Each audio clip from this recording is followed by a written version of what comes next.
राम राम सा खम्मा गणी। वैसे मैं आज कुछ खास नहीं बताने वाला हूँ। ये लोकेशन वगैरह तो रोज़ का ही अपना माता जी के यहाँ बैठा हूँ। काफ़ी दिनों बाद बारिश गई है। तो कल तो बहुत तूफ़ान वगैरह ऐसे समझ लो कि ज़्यादा हवाएं चल रही थी, और आज बहुत ही ज़्यादा चमचमाती खिलखिलाती हुई धूप निकली है। ये देखो, तो आज है ना इतना शानदार शूट का जो है मौसम हो रखा है कि हर तरफ ऐसा लग रहा है कि वृंदावन में जैसा फील होता है ना, वो कार्टून में देखते हैं हम उस टाइप का आज रियल में फील हो रहा है। ये जो सामने आप देख रहे हैं, ये वो पहाड़ियाँ हैं कुंभलगढ़ की। जो सामने यहाँ वॉल की जो वॉल दिखती है, थोड़ी बहुत अभी नहीं दिखेगी यहाँ से, बट दिखती है। तो ये वो जगह है जहाँ कभी हमारे वीर शिरोमणि महाराणा प्रताप जी, महाराणा कुंभा जी, महाराणा सांगा जी, जितने भी वीर योद्धा हुए, कभी इन पहाड़ों में युद्ध लड़े होंगे उन्होंने। और आज हमारे लिए इन पहाड़ों के ऊपर एक घूमने जैसा वो कि हम घूमने जाते हैं इन पहाड़ों पे, या फिर किसी अर्जेंट, चलो गांव वाले हैं तो किसी काम वगैरह से जाते हैं, तो भी हमको लगता है या कि इतना बड़ा पहाड़ है तो हमें चढ़ने में क्या होगा, कैसे चढ़ेंगे, हमारे शरीर इतना पावरफुल नहीं है, ऐसा है वैसा है। आज हमको बहुत एक वो आता है, आलस आता है। लेकिन कभी हमारे पूर्वज हुआ करते थे, उनके लिए ये जो देख रहे हैं आप, वहाँ जो सामने इतने सारे ये पहाड़ हैं, ये देख लो, ये सारे के सारे पहाड़ हैं। इन पर जाना एक बहुत ही मुश्किल से जाना पड़ता है। उनके लिए ये पहाड़ खेल हुआ करते थे कभी, उनके लिए ये चीज़ नॉर्मल थी। बस बोला ये 5 मिनट आ गए, जैसे अभी बाइक लेके कहीं जाना हो तो बस भाई ये आ रहा हूँ मैं 2 मिनट में, इसी तरह उनके लिए कि ये पहाड़ चढ़ना है, ये चढ़ गया बस। तो सोचो कि उनमें और हम में क्या फ़र्क है।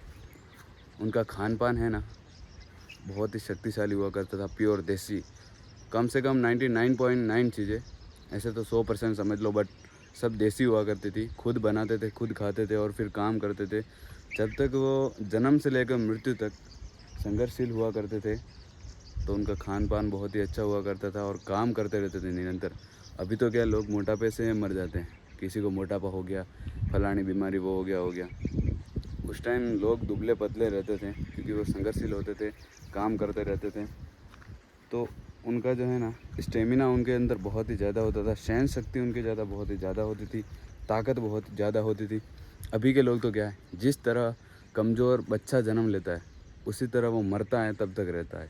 क्योंकि आज का खान पान देख लो, बाहर की चीज़ें खाते हैं, और फिर क्या करना है, कभी 4 व्हीलर में घूमना है, कभी बाइक पे घूमना है, और चलना तो बिल्कुल, चलना लोगों के लिए आजकल बहुत ही कम हो गया है, लोग चलते भी नहीं हैं। अब जिम जाना पड़ता है, उसकी वजह से बीमारियां होती है, तो लोगों को ऐसी कंडीशन आ गई है। तो बस मैं तो यही बताना चाहूँगा कि हमें अपने पूर्वजों की और थोड़ी संस्कृति पे भी ध्यान देना चाहिए, और जिस तरह उन्होंने संघर्ष किया उस तरह हमें भी अपने शरीर को तो कम से कम अपनी फिटनेस का ध्यान भी रखना चाहिए। और ये जो पहाड़ हैं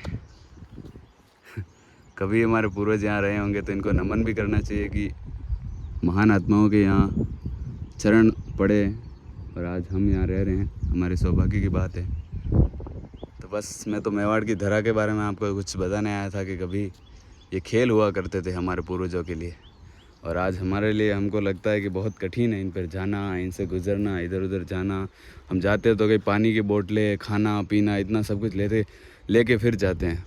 और कभी वो लोग निकलते थे तो हाथ में एक शस्त्र हुआ करता था, जो कि कई जाल फूस, जो भी कभी सुरक्षा वगैरह के लिए, कुछ लकड़ी पत्ते वगैरह लेने आने के लिए। और आज भी कुछ लोग ऐसे हमारे गाँवों के मौजूद हैं अभी भी, जो नहीं डरते किसी से और इस तरह काम करते हैं निरंतर।